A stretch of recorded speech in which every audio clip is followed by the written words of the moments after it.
Na noite de hoje, nós temos a alegria de recebermos a Carmen Lúcia Martins. A Carmen vem da cidade de Blumenau, trabalhadora da fé, que vem hoje e nos traz o tema: existe fórmula para ser feliz?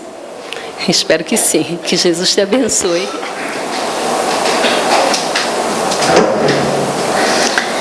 Boa noite, senhoras e senhores, meus queridos irmãos. Quem de nós não quer ser feliz? Pode levantar a mão. Não quer ser feliz? Eu perguntei se não quer. Todos queremos.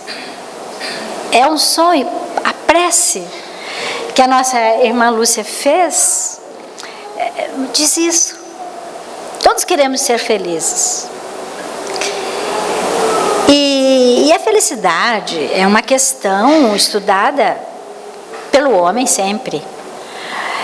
Não existe uma religião, não existe uma filosofia que não fale, que não busque, que não queira trazer os princípios que possam levar à felicidade. E até a ciência, hoje, busca essas informações. Em primeiro lugar, o que é a felicidade hoje, na cultura atual? E aqui nós colocamos o conceito que traz a necessidade, ou que trata do cultivo dos valores extrínsecos, de fora para dentro. Hoje, quando você fala em felicidade, para a maioria das pessoas, elas alegam que é a realização dos seus desejos. Desejos individuais, em primeiro lugar. E depois, esses desejos que sejam alcançados a qualquer custo, sob qualquer preço. E mais ainda, essas pessoas que pensam desta forma em termos de valores extrínsecos, sempre tem muita ansiedade de referência, que é uma terminologia bastante comum hoje em dia na área da psicologia também e da sociologia, que é justamente essa tendência que o indivíduo tem de se igualar às pessoas da sua convivência. Porque fulano é assim, porque fulano tem bom emprego, porque a ciclana não sei o quê. Então as pessoas ficam naquela comparação da felicidade do outro e na busca da própria felicidade, de modo geral. Mas existem alguns segredos, algumas pessoas que apresentam fórmulas para a própria felicidade. Dinheiro, mais amor, igual a felicidade.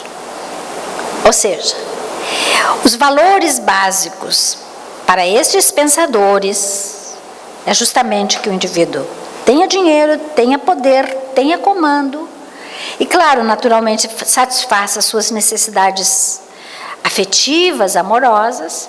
Isso é felicidade. Mas ainda continuando a ideia da exposição, o que traz a felicidade para essas pessoas? E para as pessoas, na maioria, a ideia é riqueza, trabalho, sucesso, poder, e com a riqueza a capacidade de compras para satisfazer o seu ego. E ainda uma coisa muito interessante que todo mundo gosta, é a juventude. Ser feliz é ser jovem, ou ter beleza física, beleza espiritual também, naturalmente.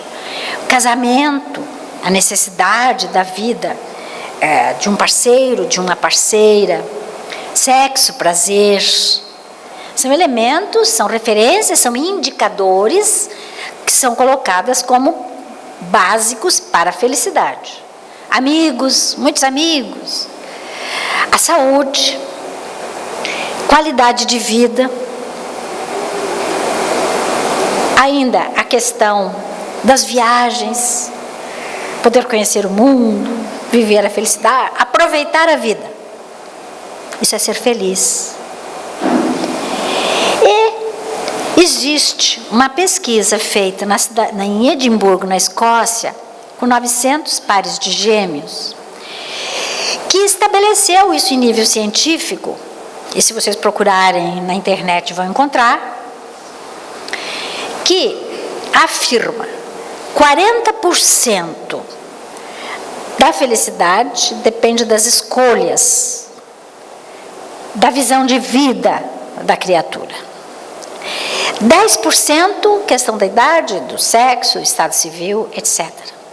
Quanto mais jovem, pode ser mais feliz. 50% alega que os genes são responsáveis pela metade da felicidade.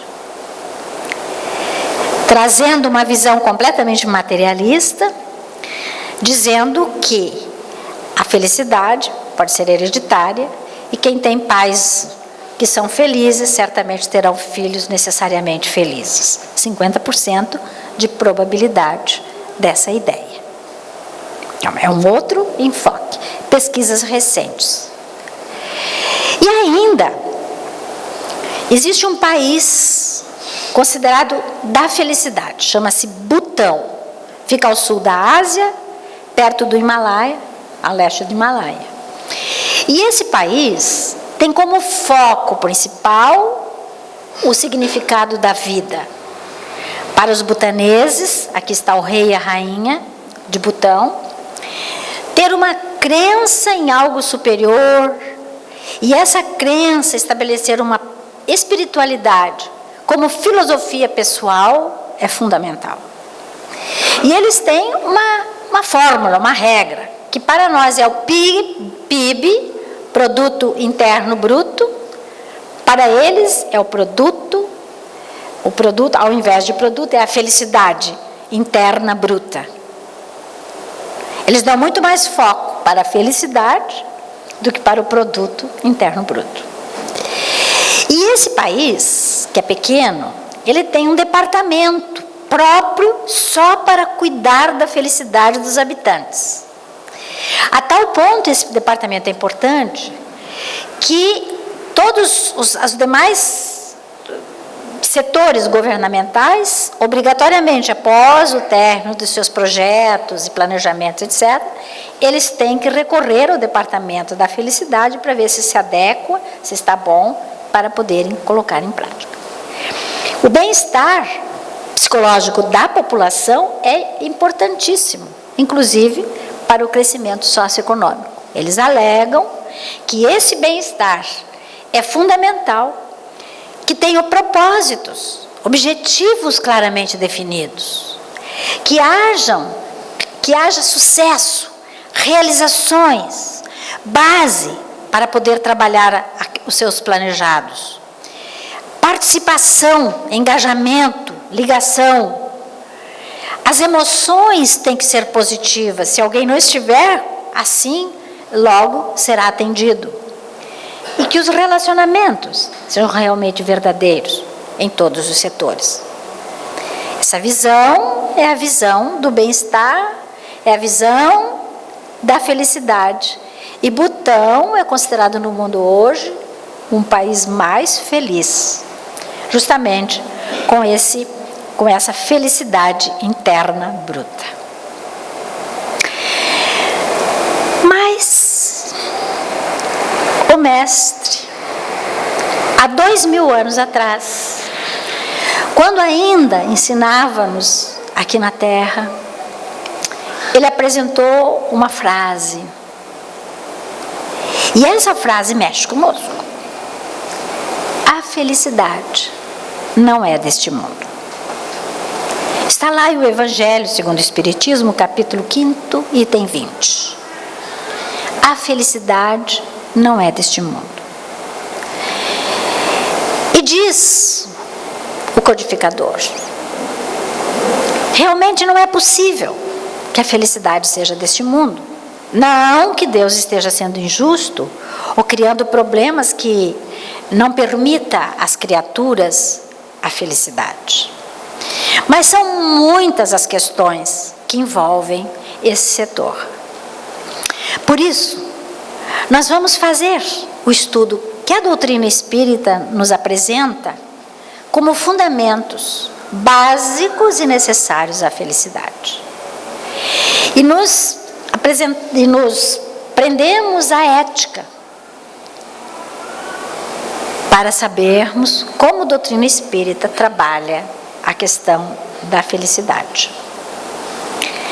No livro Céu e Inferno, uma das 5 obras básicas da codificação, o Sr. Allan Kardec, no capítulo 1, item 1, quando ele trata o porvir e o nada, ele diz: todo homem experimenta a necessidade de viver, de gozar, de amar e de ser feliz. Portanto, ele está mostrando aqui que é uma ansiedade, é um desejo, é uma perspectiva natural do ser humano. Querer ser feliz. E lá no próprio Evangelho, ele fala o seguinte: com efeito, nem a riqueza, nem o poder, nem mesmo a florida juventude são condições essenciais à felicidade. Poder, riqueza e juventude são os 3 itens citados no capítulo 5, quando ele fala bem-aventurados os aflitos. E se vocês, meus irmãos, observarem, são 3 pontos citados nos dados oferecidos em pesquisa ou de modo geral como básicos à felicidade: riqueza, poder e juventude. Vamos ver então o que diz a doutrina propriamente dita sobre isso, com o bom senso e com os cuidados naturais do codificador Allan Kardec. Felicidade é autoconsciência, diz o codificador. Portanto, ele está trabalhando que a felicidade é individual, própria, é minha. É uma consciência minha, nossa. É um conhecimento que eu vou estabelecendo para poder atingir o objetivo maior. E necessariamente temos que raciocinar em cima dos conceitos do codificador. Porque diz o Espiritismo que nós somos uma individualidade, que nós precisamos ter a ciência do eu, a consciência, a autoconhecimento, consciência. E essa consciência do eu implica, necessariamente, que busquemos os atributos divinos que nos garante como individualidade. Quando Deus nos criou, Ele nos criou para sempre. Somos imortais, indestrutíveis. Existíamos antes de nascer e continuaremos existindo após a morte do corpo físico.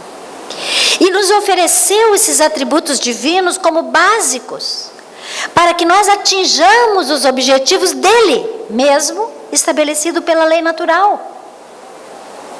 Somos deuses, disse Jesus. E o Pai nos ofereceu a lei de evolução, a lei de progresso, que para atingirmos, teremos que vivermos inúmeras, múltiplas encarnações, num crescendo neste contínuo da vida. Portanto, fomos criados de uma maneira simples e estamos produzindo o nosso desenvolvimento pessoal, construindo esse desenvolvimento a partir do que nos foi oferecido pelo próprio divino construtor da vida. E temos os valores implícitos em nós, em germen, como ele diz. E isto terá que desenvolver. O germe é uma semente que precisa das condições necessárias para crescer, para desenvolver. E nós temos que compreender, conhecer, saber quais são essas condições, para que possamos desenvolvê-las em nós, contribuir coletivamente e desta forma, conscientes, vamos atingindo em busca da nossa perfeição e da felicidade, que é o objetivo do ser humano.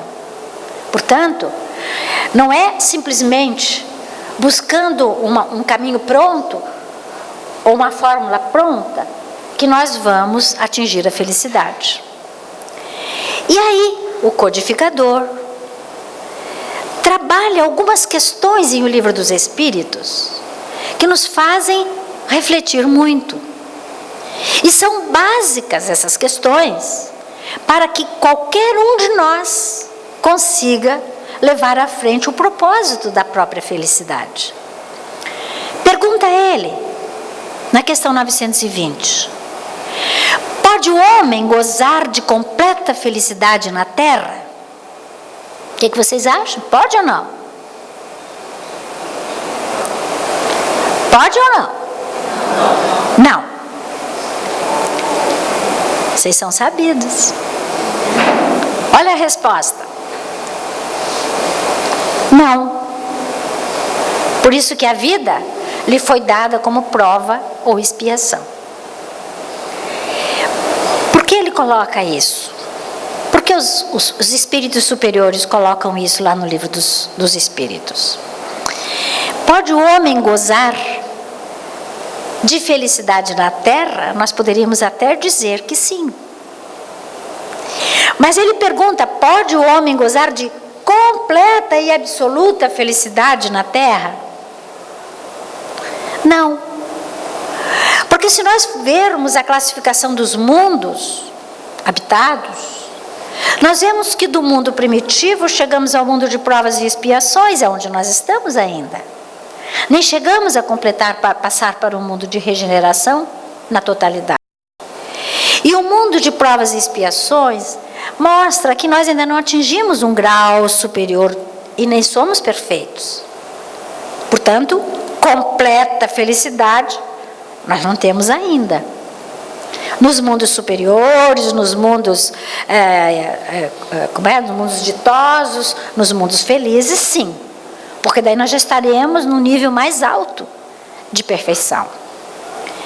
Mas Deus não nos tirou essa possibilidade da felicidade, até porque a sua própria lei nos encaminha para isso.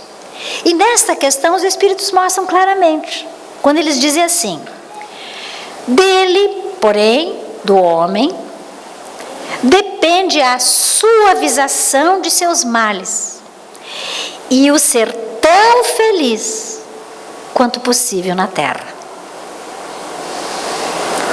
O que os Espíritos estão dizendo a Allan Kardec é que o homem constrói sua felicidade e que o homem pode sim ser feliz, dependendo da forma, do jeito, do encarar a sua vida na Terra.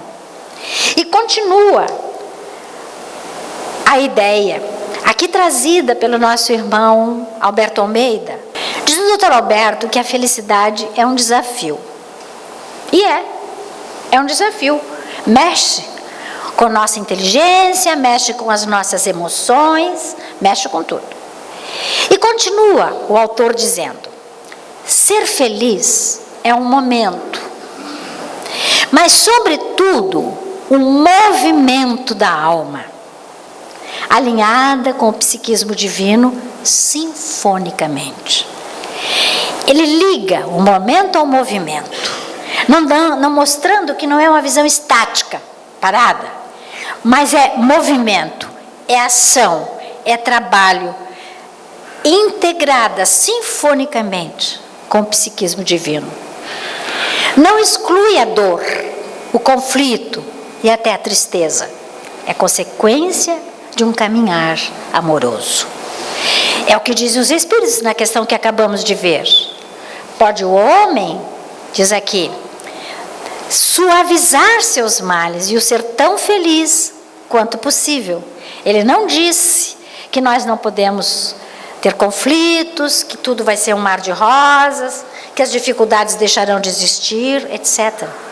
Mas como nós encaramos, enfrentamos essa problemática natural da vida, por não sermos ainda um espírito em estado de absoluta perfeição. E aí continua a questão 921 de O Livro dos Espíritos, na continuidade das perguntas a respeito da felicidade. O homem é quase sempre o obreiro da sua própria infelicidade. O que nós normalmente ficamos culpando. Eu não sou feliz por causa do meu marido. Eu não sou feliz por causa da minha mulher, do meu filho que não me obedeceu, do meu chefe que não é muito bom, do meu amigo que me traiu, etc. Costumamos, naturalmente, trazer uma justificativa à nossa infelicidade, sempre centrada nas outras pessoas. E continua no Livro dos Espíritos falando: praticando a lei de Deus, a muitos males se forrará o homem e proporcionará a si mesmo felicidade tão grande quanto o comporte a sua existência grosseira. Então os Espíritos estão mostrando aqui que o homem pode sim ser feliz na proporção da grosseria ainda do mundo mais primitivo ou de provas e expiações, desde que ele pratique a lei de Deus, que é sempre de amor, que é sempre do bem, que é sempre nos encaminhando ao progresso. A lei de Deus está escrito na consciência. Allan Kardec diz que a felicidade é uma autoconsciência. Quando nós começamos a conhecer e a trabalhar este conhecimento de forma clara, consciente, com vontade, nós podemos sim e estamos nos encaminhando à felicidade. Na questão 614, a lei de Deus é a única verdadeira para a felicidade do homem. Completando a questão anterior, indica-lhe o que deve fazer ou deixar de fazer, e ele só é infeliz quando dela se afasta. E sabemos perfeitamente que nossas provas, nossas expiações, as nossas dificuldades, elas provêm justamente pelo não cumprimento dos princípios da lei divina. Quando nós fugimos ao cumprimento da lei, nós assumimos compromissos e responsabilidades que nos obrigam a voltar ao caminho. E aí é que nós estamos passando pelas dificuldades provocadas por nós mesmos. E ainda continuando, essa pergunta é extremamente importante, básica para nós. Allan Kardec faz primeiro uma afirmativa. Diz ele assim: a felicidade terrena é relativa à posição de cada um. Individualizou a questão da felicidade. O que basta para a felicidade de um constitui a desgraça de outro, mostrando que não é igual o modo de encararmos as situações, a vida, em todos os momentos. Falou trabalhando as individualidades. Baseado nesses princípios que ele colocou, ele faz a pergunta-chave: haverá, contudo, alguma soma de felicidade comum a todos os homens? Pergunta ele. Existirá alguma coisa, um indicador, uma referência, que seja comum para todas as pessoas, para dizer este é feliz ou estes são felizes? No primeiro caso, ele trabalha a individualidade. No segundo, ele trabalha a coletividade, a sociedade. E a resposta dos espíritos, dividida em duas partes. Primeiro, com relação à vida material, é a posse do necessário. Com relação à vida moral, consciência tranquila e a fé no futuro. Meus irmãos, observa a questão. Olhem a resposta inteligente, objetiva e extremamente clara dos espíritos. Vida material, posse do necessário. Não podemos dizer que alguém é feliz com o estômago vazio, com fome. Quando é que ela é feliz deitado no banco da praça, embaixo da marquise, sem roupa, sem comida, sujeita aos absurdos que estão fazendo ultimamente com essas pessoas que não têm a condição mínima da vida material. Ou que está desempregada, que não pode trazer para casa o alimento ou o remédio para o seu filho. Não há uma felicidade absoluta e completa uma situação dessa. E com relação à vida moral, consciência tranquila e fé no futuro. Vamos desdobrar isso aqui. Posse do necessário com relação à vida material. E nós então achamos que seria interessante trazer aqui a pirâmide de Maslow, que é um americano que trata deste assunto muito bem, e ficou bem conhecida essa pirâmide, porque ele realmente traz os pontos essenciais. Ele coloca as necessidades básicas, psicológicas e de autorrealização. Coloca nas necessidades básicas aquilo que todos os irmãos já pensaram quando nós falamos em necessidade básica aqui na frente. Alimento, roupa, moradia, repouso, saúde, segurança, propriedade. Eu estava comentando, na terceira parte do Livro dos Espíritos fala das leis morais e fala da lei do progresso. E lá, na lei do progresso, é colocado dessa forma, com as minhas palavras aqui, nenhum país pode ser considerado civilizado enquanto houver alguém com fome, vivendo a miséria. Nenhum país. Pode até ser materialmente, para aqueles que têm a condição material. Mas quando eles permitem que o outro não tenha comida, não tenha onde dormir, não tenha nada disso, escola, educação, saúde, não pode ser país civilizado. E aí, ainda, Maslow fala das necessidades psicológicas, relacionando a questão da autoestima, das conquistas, do respeito ao outro, aqueles valores que são necessários, morais. O amor e o relacionamento ele ainda coloca dentro da necessidade psicológica, mas básica. E termina com as necessidades de autorrealização, a realização pessoal, a moralidade, a criatividade, a possibilidade de solucionar os seus problemas, com autonomia, com condição, né?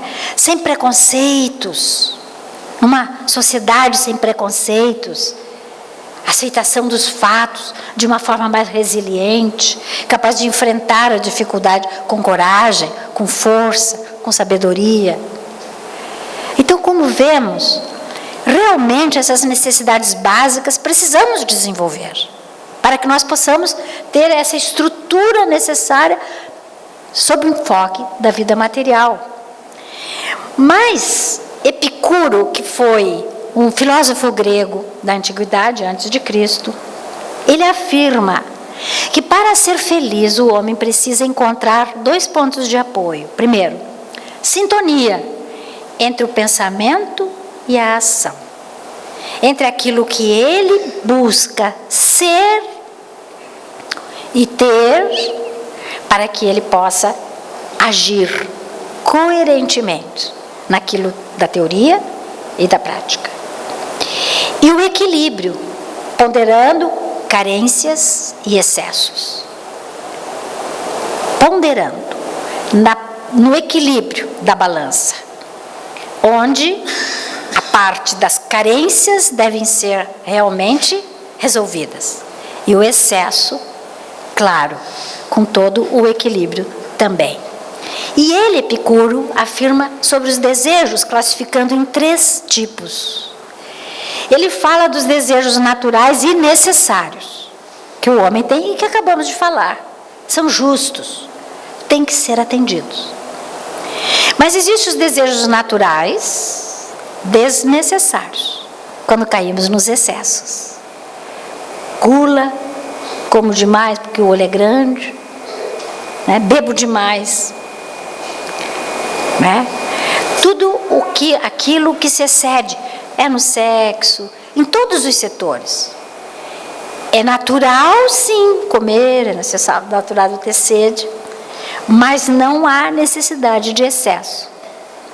E fala dos desejos não naturais e não necessários, aqueles que ultrapassam, que excedem, que são supérfluos aos naturais e necessários.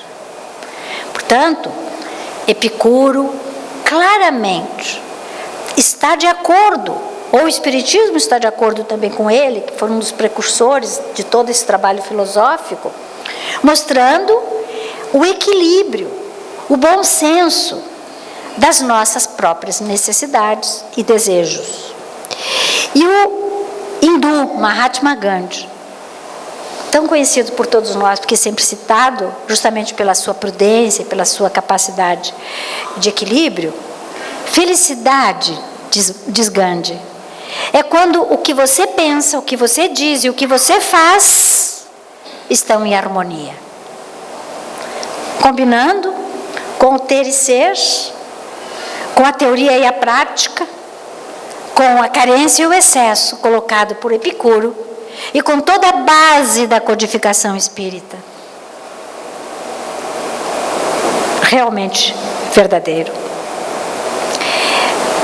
E o autor João de Barro e Antônio Almeida, dois autores da língua nacional, da música brasileira, talvez muitos dos jovens aqui não conheçam, mas muitos daquelas pessoas que já passaram aí dos 15 anos, né, conhecem. Eles têm uma musiquinha cuja letra reflete tudo que nós estamos falando aqui de uma forma muito simples. Para que tanta ambição, tanta vaidade? Procurar uma estrela perdida. Quase sempre o que nos dá felicidade são as coisas mais simples da vida. Felicidade é uma casinha simplesinha, com gerânios em flor na janela, uma rede de malha branquinha e nós dois a sonhar dentro dela. Uma música romântica. Talvez porque eu seja romântica, não sei, mas achei lindo isso aqui, que cabe na nossa visão da simplicidade, né? Das coisas que trazem a casinha, a flor, quer dizer, precisa ter o seu dinheiro para comprar, precisa ter essa necessidade, o amor, para ficarem numa simplicidade amorosa, como a própria lei natural prevê. E continuando a análise da questão 922, quando fala do aspecto moral, que precisa da consciência tranquila. Consciência tranquila com ciência. Ter a ciência equilibrada, em paz.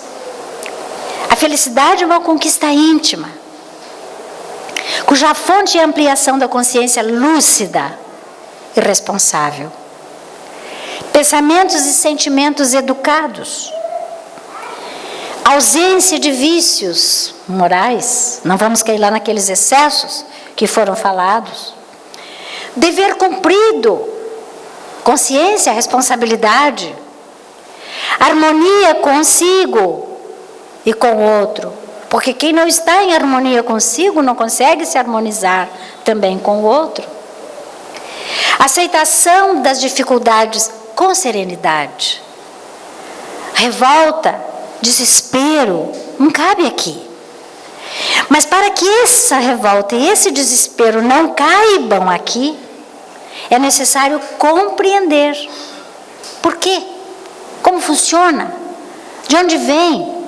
Por que sofro? Por que estou em dificuldades?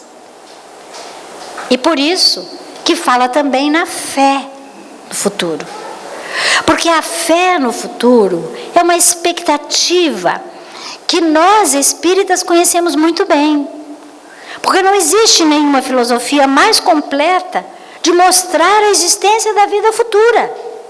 Como diz o codificador lá em O Céu e o Inferno, hoje para nós, a vida futura, a vida após a morte, não é mais uma hipótese, É uma certeza que temos da vivência, da continuidade, da existência do mundo espiritual, do reencontro com aqueles que amamos e com aqueles que não amamos. Não é? Tudo isso, a possibilidade de comunicação, tudo é colocado nessa certeza. Mas nós, para podermos entrarmos com tranquilidade e consciência tranquila, temos que ter fé, esperança, lucidez, que permite que o nosso pensamento alcance esses meios para atingirmos o futuro. Estamos falando numa fé do futuro. Por isso colocamos inicialmente a necessidade do entendimento de que como individualidade pré-existimos e sobrevivemos ao mundo físico. E continua o codificador dizendo que a fé sincera e verdadeira tem seu ponto de apoio na inteligência e na compreensão daquilo que se deve crer para chegar ao objetivo visado, em termos de futuro. Complementando sabiamente, e diz, a criatura então crê, falando da fé raciocinada, porque tem certeza, e ninguém tem certeza senão porque compreendeu. Olha que frase, beleza. Nós cremos porque compreendemos. Ele está falando de uma fé raciocinada, não numa fé mística, numa fé sem base. E trabalha dois pontos básicos do próprio princípio divino em germe em nós, que é a questão da inteligência e a questão da vontade. A inteligência é um atributo normal e a vontade também do espírito, que todos temos e que precisamos desenvolver. E só vamos ter essa compreensão, esse entendimento, quando nós colocamos em ação a nossa inteligência e colocamos em ação a nossa vontade, para podermos executar como uma potencialidade natural da alma essa inteligência e essa vontade na busca dos objetivos que estamos querendo que aconteça. Aqui no caso, o atingimento à perfeição, o atingir a perfeição prevista pela lei divina e a felicidade consequente e natural prevista por Deus. Portanto, é importante termos uma fé lógica, raciocinada. Por isso a felicidade, sob o aspecto moral, depende desses princípios básicos da inteligência e vontade como potencialidade natural do ser humano. E complementa o codificador. No homem, a fé é o sentimento inato. Quer dizer, Deus já nos criou e já nos ofereceu essas bases do seu destino futuro. É a consciência que ele tem das faculdades imensas depositadas em germe no seu íntimo. A princípio, um estado latente, e que lhe cumpre fazer que desabrochem e cresçam pela ação de sua vontade. Inteligência, vontade para melhor compreensão. Que fatores proporcionam a felicidade duradoura? Que fatores? Claro, são muitos. Mas aqui, Carlos Drummond de Andrade, que é um poeta brasileiro, considerado um dos melhores, diz assim na frase, que a felicidade não dependa do tempo, nem da paisagem, nem da sorte, nem do dinheiro. Que ela possa vir com toda a simplicidade, de dentro para fora, de cada um para todos. Carlos Drummond de Andrade foi sábio nessa colocação. Ele está realmente ligado conosco neste pensamento, olha, que a felicidade não dependa do tempo, porque no tempo é um contínuo, do passado para o presente e para o futuro, nós estamos ligados e interligados nessa continuidade da vida. Que não dependa da paisagem, do momento, do humor, Que a gente saiba compreender o sol, a chuva, a neve, tudo que a natureza oferece de bom humor. Nem da sorte, porque não existe. A sorte não existe nesse sentido. Nós temos realmente que trabalhar os pontos necessários para a gente atingir os objetivos. E nem do dinheiro. Porque tem muita gente, como diz lá no Evangelho que eu já li antes, que tem muito dinheiro e não é feliz. Sim, ajuda, claro. É medicamento, é escola, é a vida, é o conforto, é o bem-estar. Tudo isso o dinheiro ajuda. E o dinheiro é bom e deve existir. Melhor que ele seja para todas as criaturas, pelo menos para atingir o necessário. Mas não é ele que nos traz a felicidade. Quantas pessoas simples, que não têm nada, têm o necessário, e são pessoas tranquilas, enfrentam com facilidade a vida, com conceitos elevadíssimos, capazes de nos dar lições maravilhosas. Simplicidade. De dentro para fora, na conquista, nesses anos todos, nas múltiplas existências. E que saia de nós para os outros também. Que sejamos aquele indivíduo que em contato social, como diz o próprio Livro dos Espíritos, acresce, ajuda, informa, esclarece, consola as criaturas. Porque somos seres afetivos, somos seres que nos relacionamos e precisamos da força, do estímulo, da ajuda, do incentivo de fora para dentro.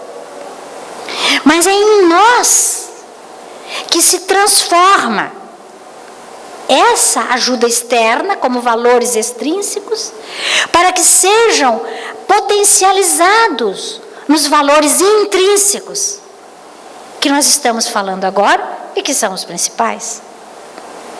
Portanto, de dentro para fora, de cada um para os outros, mostrando que nós temos que sair do nosso egoísmo. E ainda, diz a doutrina espírita, nosso mundo mental é gerador de poderosas energias que geram felicidade ou infelicidade. Voltando mais uma vez no mundo mental, o mundo mental é meu, é nosso. E é ele que vai produzir. E ainda fala que nós precisamos disciplinar o nosso pensamento, o que mais uma vez remonta a necessidade da inteligência, da compreensão e do uso adequado da nossa vontade para o trabalho que vai nos felicitar ou infelicitar no cotidiano das nossas vidas. Jamais colocar a felicidade nas mãos dos outros ou culpar alguém pela nossa infelicidade. Essa é uma frase que todo mundo conhece. Não estou trazendo nada novo aqui. Apenas trazendo alguns pontos para refletirmos. Jamais colocar a felicidade no outro. Porque existem pessoas que não enfrentam o seu eu, a sua condição. E sempre se vitimiza, achando que o outro é que é culpado da sua dificuldade, da sua forma de enfrentar a vida. E foge ao assumir o seu compromisso. Mas não podemos fazer isso. Todos nós temos obrigações dessa consciência e assumir a responsabilidade. E no Evangelho segundo o Espiritismo tem um texto que eu acho sensacional, que todos nós temos que ler. Fala sobre o dever. E começa o autor dizendo: o dever é um compromisso primeiro consigo, depois para o outro.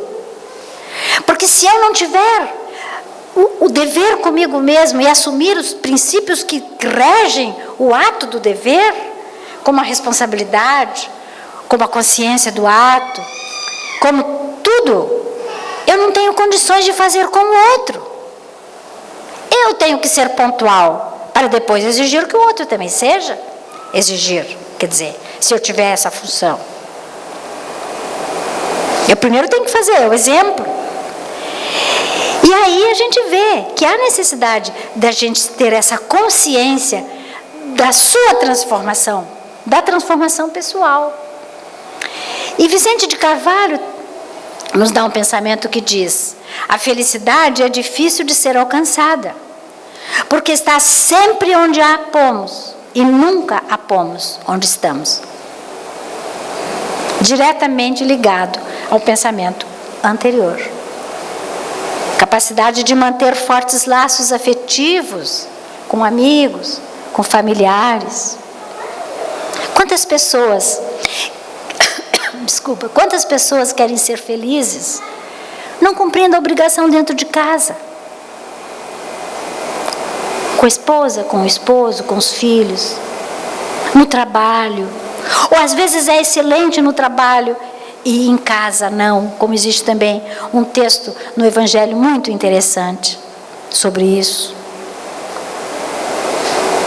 Com os amigos, pessoas que traem, que enganam, que se aproveitam. Quer dizer, falta aquele equilíbrio para que a gente entre adequadamente na lei divina. Como foi colocado, você é feliz quando está na lei divina. Você sai dela, você passa a sofrer consequências desse desvio natural da lei. Trabalho digno. Como já falamos antes, quem vai ser feliz ou estará dentro dos princípios normais da busca dessa felicidade, sem a condição de poder manter o mínimo na sua vida? E o trabalho digno para todas as criaturas. Todas merecem. E todo o trabalho, quando bem atendido, bem elaborado, bem feito, é digno. Seja ele mais complexo, seja ele mais simples. Todos e todas as atividades precisam do homem no trabalho para manter essa bem-estar que os butaneses lá colocaram e que nós colocamos no início. E a pergunta da nossa palestra: existe fórmula para ser feliz? Existe? Existe? Não. Sim. Não. Sim. Vejamos. A procura pela satisfação pessoal é individual e intransferível. Felicidade é conquista íntima. Portanto, estamos dizendo aqui que nós temos que construir nossa felicidade. Nós temos que construir.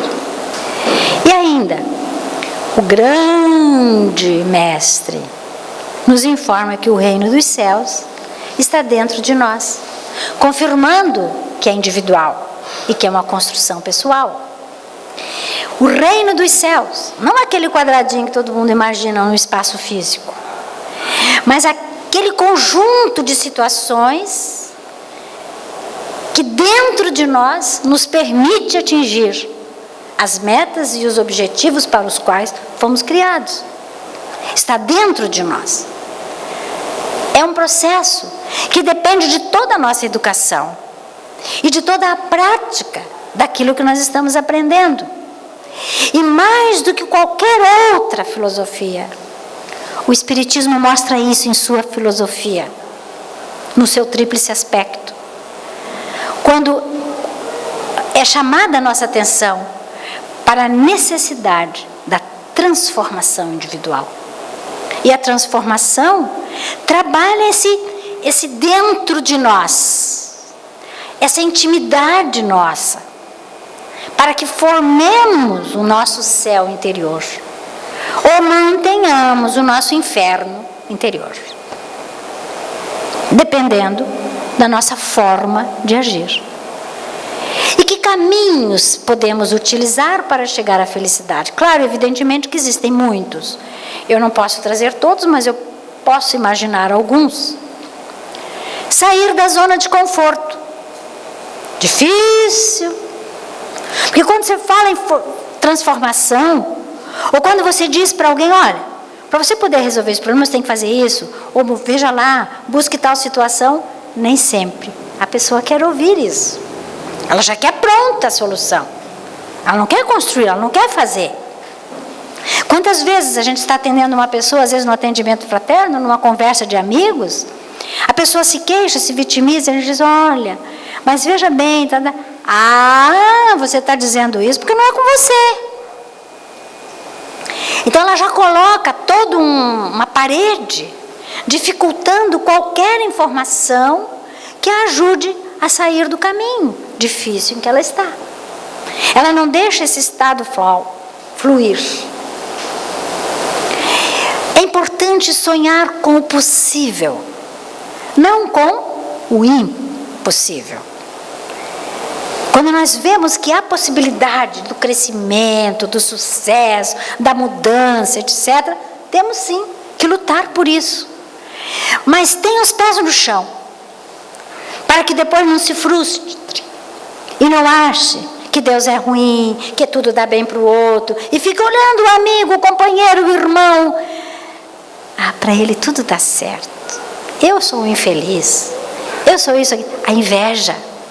Porque a inveja se caracteriza pelo interesse do outro em ter aquilo que o outro tem. Em todos os sentidos, materiais e nos sentidos também intelectuais, morais, etc. Tem gente que quer, eu queria ser que nem fulano, olha só a inteligência. Mas a inteligência tem que desenvolver. E assim por diante. Dedicar-se a uma meta significativa, ter objetivos centrados, baseado nesses pontos que estamos levantando, que a doutrina espírita levanta, que Jesus levanta. E a proatividade, estar à frente, estar olhando, estar atento, tentar produzir, não esperar sempre ter que ser mandado, empurrado para fazer as coisas. Estou no trabalho, eu posso enxergar longe, ajudar. Assim também da minha vida, fé no futuro, enxergando adiante, para que haja uma mudança, uma transformação. Não só fazer aquilo que gosta, caminho da felicidade. Não só fazer o que gosta, mas gostar daquilo que faz. Quantas pessoas acham, eu fazer tal coisa, Deus me livre. Se considera acima. Quantos a gente vê agora? Quantas pessoas, infelizmente, estamos numa fase de desemprego nacional, que quando recebe uma oferta de emprego, não aceita porque não quer baixar, porque não está à minha altura, prefiro passar fome. Às vezes é necessário começar a trabalhar e aí lutar para melhorar novamente. Mas é importante entender que a gente faz o trabalho. Aquilo que nós temos que fazer, vamos fazer com devoção, com amor e com gratidão pela oportunidade. Já dissemos que a felicidade é uma construção, portanto, não desista diante da dificuldade. Seja resiliente. Entenda que as dificuldades nos ajudam a crescer, são desafios. Flexibilidade psicológica, administrar o ego. Saia de você, deixa de olhar para o próprio umbigo e comece a olhar outras possibilidades. Seja mais flexível naquilo que você está fazendo no seu trabalho, na sua casa. Não seja aquele pai que o filho só tem que obedecer porque eu sou o pai ou eu sou a mãe. Compreenda que tem que trabalhar, que tem que conversar, que tem que trabalhar a inteligência do filho. São situações hoje diferentes das de antigamente, quando era muito mais rígido. Hoje é mais flexível, mas não é um flexível assim, irresponsável. É um flexível lógico. tirando essa nossa bagagem de vaidade, de egoísmo, de orgulho, para entender com maior facilidade o que os outros... aqui é uma frase do Chico Xavier, que eu achei interessante. Ele diz: a felicidade não entra em portas trancadas. Chico Xavier, é dele.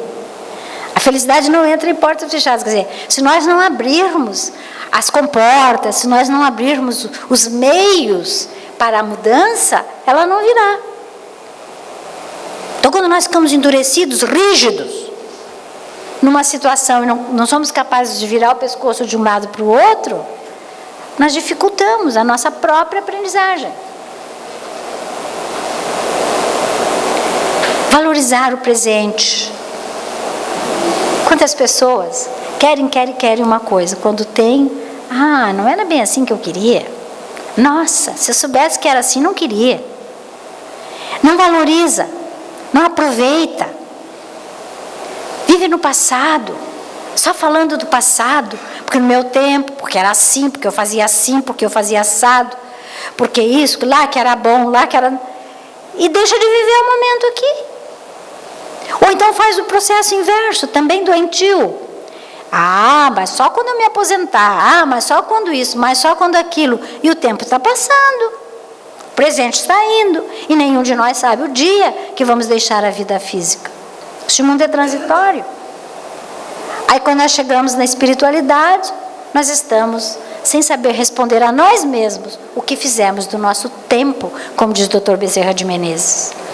Quando Divaldo Franco perguntou para ele o que ele mais se arrependia quando ele deixou a terra, e ele disse: o que eu mais me arrependi foi não ter usado bem o meu tempo. Gente, olha quem falando. Uma pessoa íntegra, que trabalhava 24 horas por dia só no bem, e ainda acha que poderia ter feito mais. E nós muitas vezes aí, de uma forma displicente, não que não possa ter sua alegria, seu prazer, seu descanso, seu repouso, isso é uma condição necessária também, como necessidade básica, mas cuidemos para não extrapolar essa coisa e caiamos no excesso que o Epicuro coloca lá.